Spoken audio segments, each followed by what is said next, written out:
Yang pertama, halal bihalal itu Bapak Ibu sekalian perintah Allah. Jadi bukan sembarang orang yang merintah. Ya, walaupun halal bihalal ini murni sebuah tradisi orang Indonesia.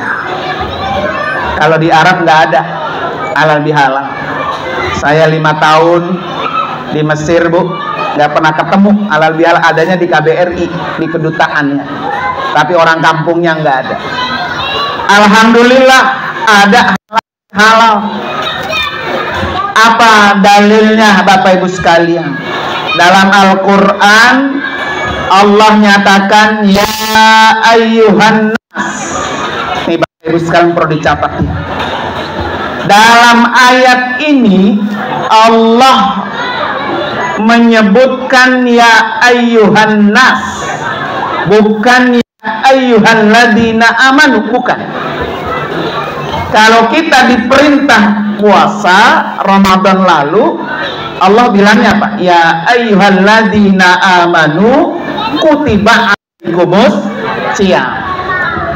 Tapi halal bihalal ini Allah nyerunya ya ayyuhan nas, artinya buat semua manusia. Kalau udah masuk kata manusia, baik dia muslim, dia non muslim, baik dia orang Jawa, orang Sunda, orang Betawi, duduk bareng, serunya ya ayyuhan nas. Setuju Bapak Ibu sekalian? Kita ini kan macam-macam suku ya. Ya, ada muslim, ada non muslim. Makanya jelas ayatnya. Kalau Bapak Ibu malam ini ngundang orang non muslim, boleh. Karena ayatnya apa? Ya ayyuhan nas, wahai para manusia. Kata Allah, faqulu mimma fil ardi halalan thayyibah. Tuh ayatnya.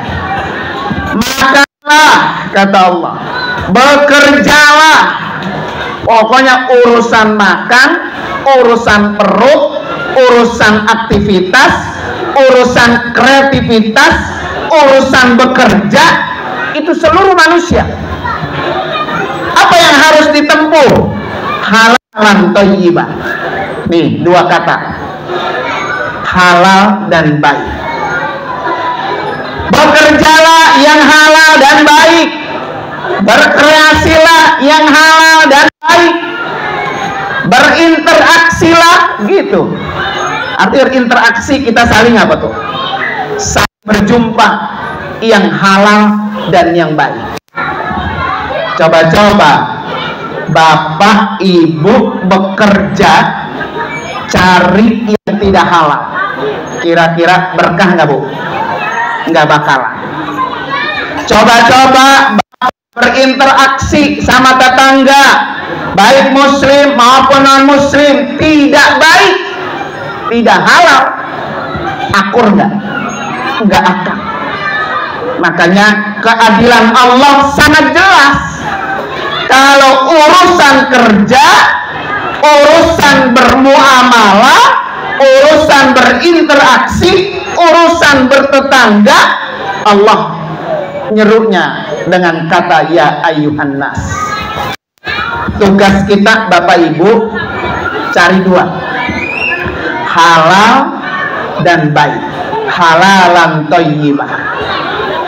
Karena orang kalau yang diisi ke perutnya halal, nih Bapak Ibu sekalian, kalau orang yang diisi ke dalam perutnya halal, pasti sehat, pasti. Kalau orang yang diisi ke dalam perutnya halal, pasti pikirannya sehat. Kagak pernah gerutu hatinya ngelihat tetangga, kagak pernah kesel sama tetangga, kagak pernah suuzon sama tetangga, kagak pernah negatif thinking sama tetangga, karena perutnya diisi yang halal yang baik, sehingga berpengaruh sama pikirannya ikut baik. Tuh, Bapak Ibu sekalian, catat ya. Tugas kita 2. Makan, kerja, beraktivitas yang halal dan yang baik. Bapak Ibu sekalian, kata halal itu berawal dari al-hillu. Nih, kata halal berawal dari kata apa? Al-hillu. Apa itu hillu artinya Bapak Ibu sekalian? Terurai dari yang kusut. Kalau ibarat benang itu menjadi al-hillu, yang kusut menjadi terurai. Makanya malam ini kenapa kita duduk di tempat ini, berkumpul di tempat ini, yang kemarin-kemarin kusut. Kenal kusut, Bu? Hatinya gremet sama tetangga nggak akur. Hatinya gremet sama saudara nggak akur. Mana itu di sini? Ya. Jadi yang kusut-kusut, nah, yang kusut-kusut malam ini halal diurai. Karena nggak mungkin Bapak Ibu sekalian, kalau besok kita mati, ntar malam dijemput oleh malaikat Israel, ternyata hati kita masih kusut sama tetangga kita. Alhamdulillah, orang ini nggak akan pernah bisa masuk surga. Ya, makanya kata Allah apa? Duribat alaihimud dillatu ainama sukifu illa bihablin minallah wa hablin minan nas. Di mana saja kata Allah, kamu akan hina, kamu akan menjadi orang yang rendah. Kalau hablum minallah tidak bagus, hablum minan nasnya juga tidak bagus. Nggak bisa orang, Bu, Bapak Ibu sekalian, hablum minallahnya bagus, puasanya kemarin full, sholat tarawihnya full, sedekah bagus, sholat malamnya rajin, sama tetangga nggak akur, laisal mukmin, orang ini bukan orang beriman. Tuh, nauzubillah.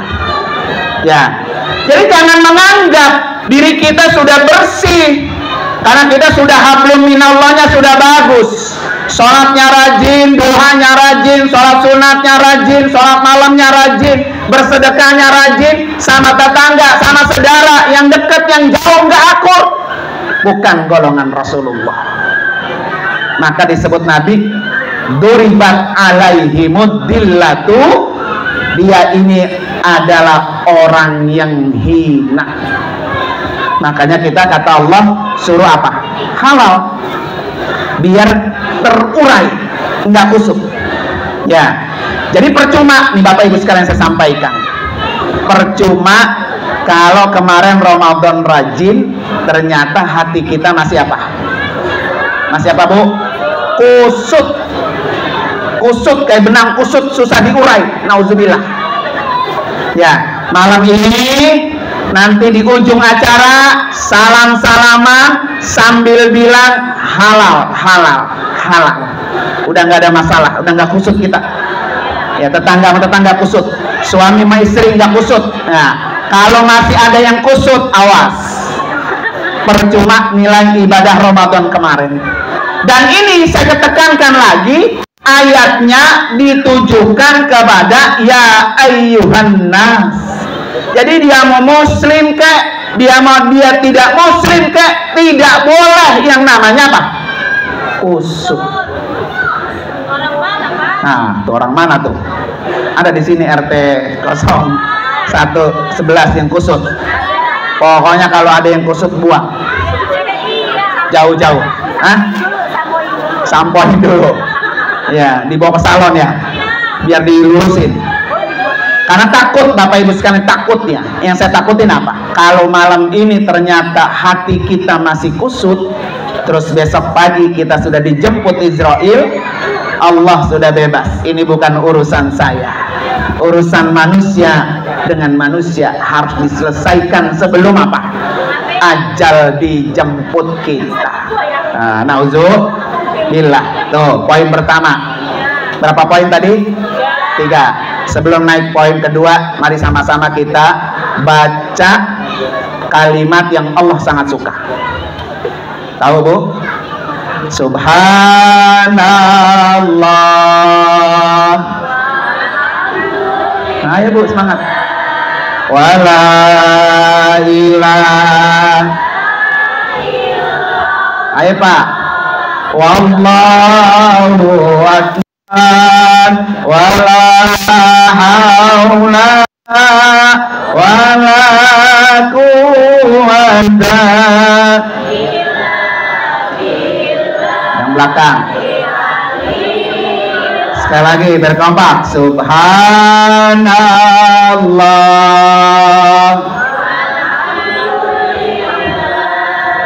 Wala ilaha. Wallahu akbar. Wala haula wala quwwata.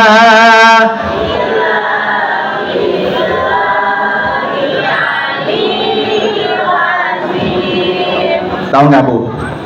Ini tasbih yang Allah sangat suka.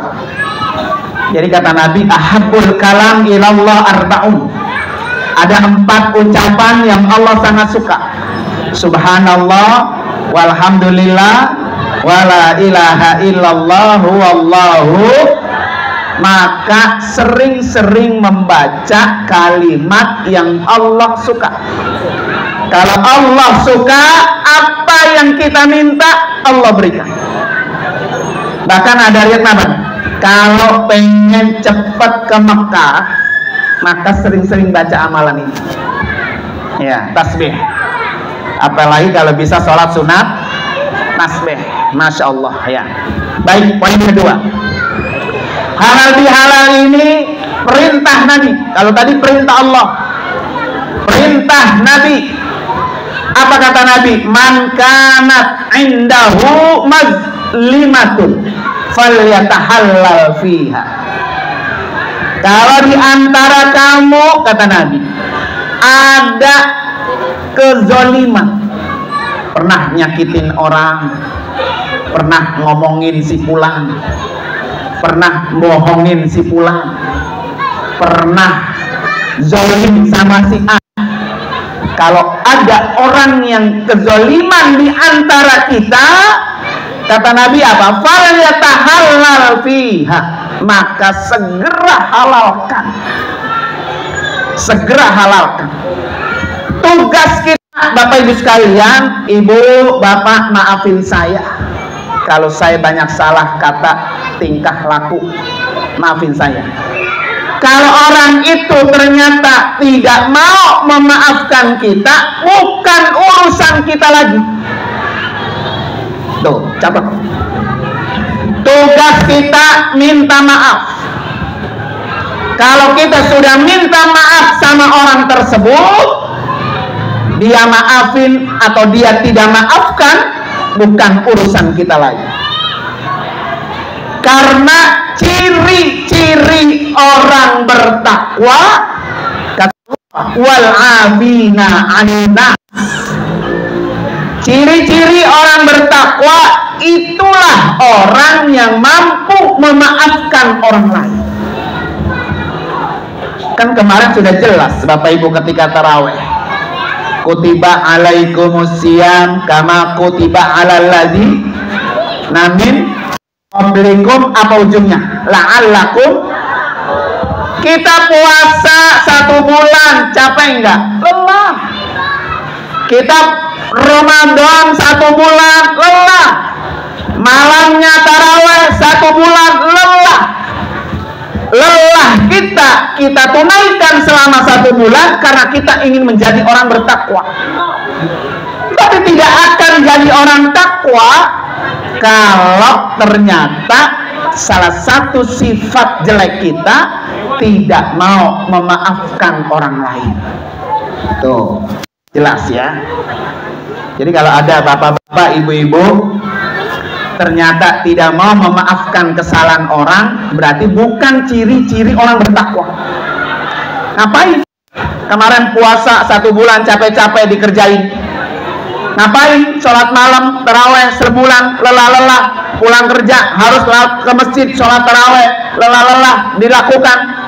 Kalau tidak ada perubahan menjadi orang bertakwa. Nah, orang bertakwa itu salah satu cirinya wal afina annas. Makanya orang yang saling memaafkan kesalahannya, kata Allah apa? Uiddat lil muttaqin.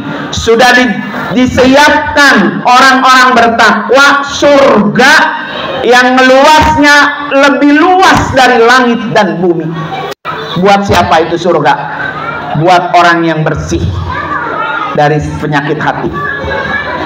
Ada nggak di sini yang sama orang gedeg, baik gedeg? Kenal gedeg, Bu? Sama orang tuh benci, benci sama dia tuh. Sampai begini, pokoknya gua nggak bakalan hadir ke acara RT ke RW kalau dia datang tuh, gua gedeg sama dia tuh. Ada yang begitu tuh. Kalau ada orang yang benci sama orang sampai bekarat, ya itu hatinya sudah rusak, udah ada penyakitnya yang berat. Saya kasih doa buat bapak ibu sekalian nih, kalau hatinya tuh yang bekarat begitu tuh, mau saya kasih doa. Doanya surah Al-Hasyr ayat 10. Ada yang tahu? Kalau yang tahu hadiahnya umroh. Wah, gitu. Langsung dari Google, masya Allah. ya. Surah Al-Hasyr ayat 10. Pasti semua doanya hafal, pasti. Cuma belum tahu aja ayatnya sama surahnya. Tahu, Bu? Ketemu? Halo. Apa, Bu? Coba sebut. Ayo, umroh, tapi saya bawa sertifikat ke rumah saya. Ya, apa, Bu? Rabbana firlana wal ikhwanina alladzina sabaquna bil iman wala taj'al fi qulubina ghilla. Bukan penyakit gila, bukan. Umroh, tuh umroh. Ya kan? Tapi umrohnya dikasih buat si Google. Ya kan? Karena nyari di Google ya.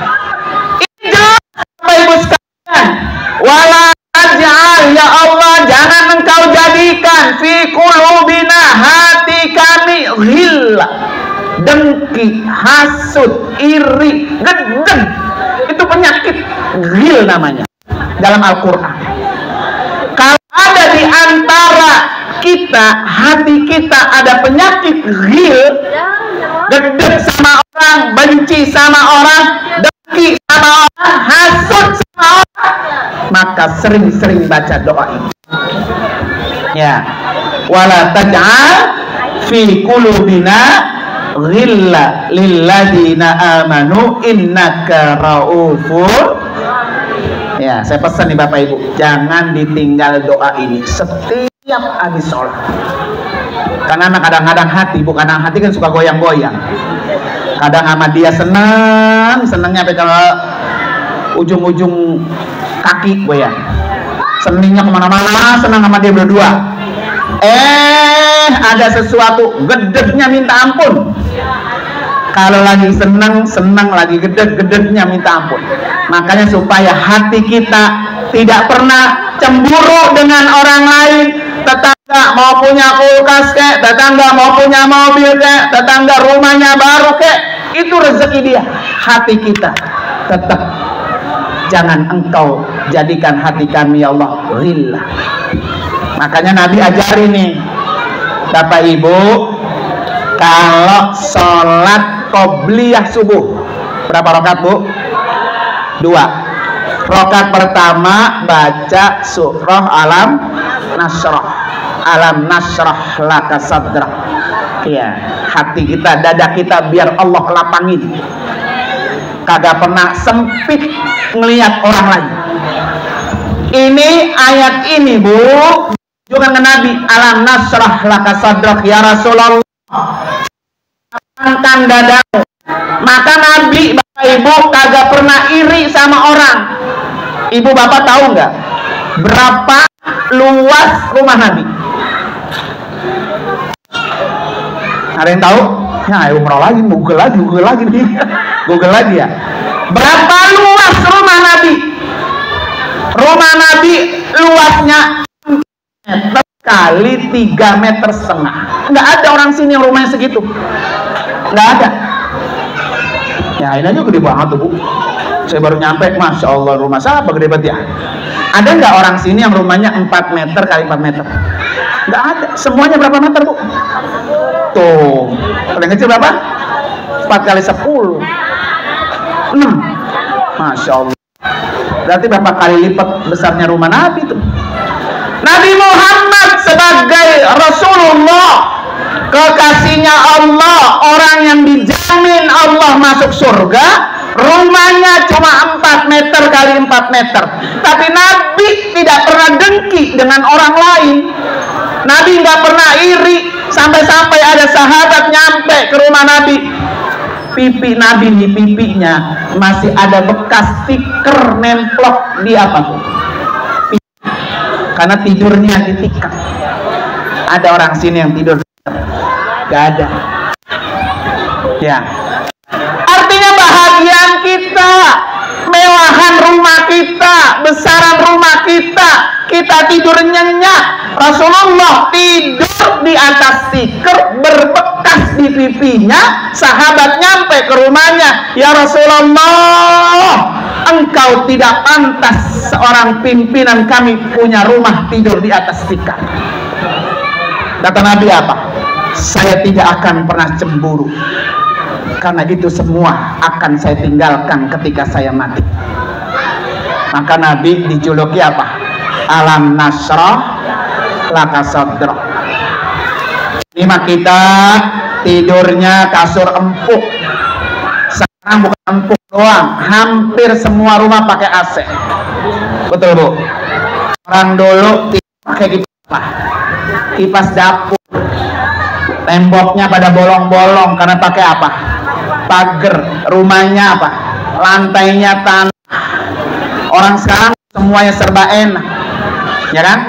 Maka kalau rumah fasilitasnya enak menyebabkan dia ibadahnya tidak maksimal, ini yang disebut kufur nikmat. Na'udzubillah. Masya Allah tuh udah saya kasih doa, udah saya kasih amalan ya, biar hati kita jangan pada apa tuh? Kusut ya, kusutnya dibuang jauh-jauh. Ingat Bapak Ibu sekalian, kalau hari ini saya belum tuntaskan ini benang kusut, besok saya mati, masa saya mau pulang bawa benang kusut? Bukan didoain sama tetangga, alhamdulillah mampus juga itu orang ini kan ya. Nah, begitu tadi ya. Tapi ciri-ciri orang mati husnul khotimah, begitu Bapak Ibu sekalian. Orang bayi lahir nangis apa tertawa? Nangis apa tertawa? Nangis. Orang sekitar bayi ketika bayi lahir nangis apa tertawa? Gembira, alhamdulillah anak saya lahir. Ketika kita pulang ke akhirat, jangan sampai yang mati nangis, yang ditinggal apa? Tawa. Alhamdulillah di akhirnya mati juga loh ya.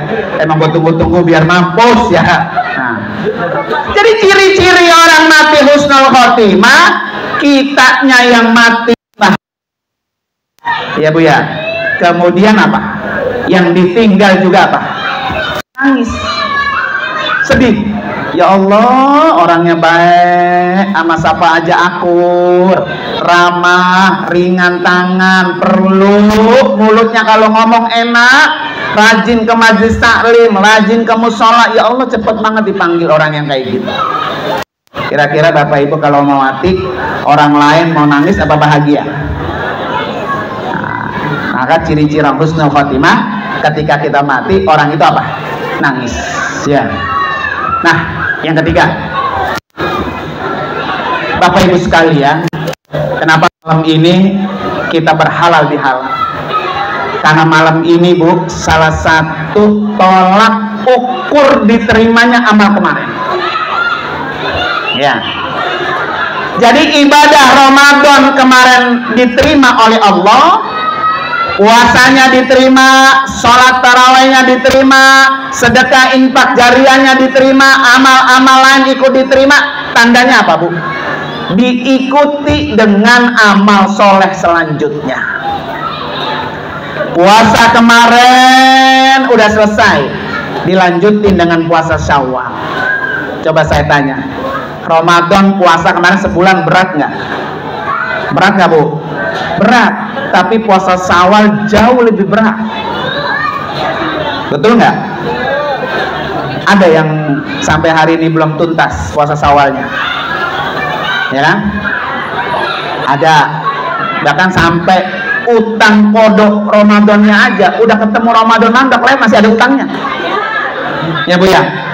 Kalau ada orang Ramadan tahun lalu masih punya utang dan udah ketemu dengan Ramadan ini belum bayar utang dan dia mampu membayarnya, maka dia bayarnya double.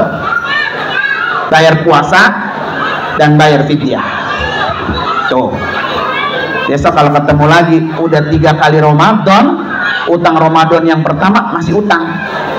Ibarat ibu ke warung, gua ngutang apa? Beras 5 kilo.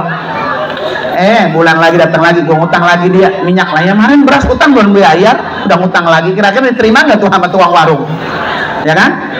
Jadi kalau ada orang yang belum bayar utang Ramadan, maka dia akan double bayarnya. Karena itu apa? Diterima puasa Ramadan kemarin, tanda-tandanya diiringi dengan puasa Syawal. Ya kan? Karena puasa Syawal jauh lebih berat.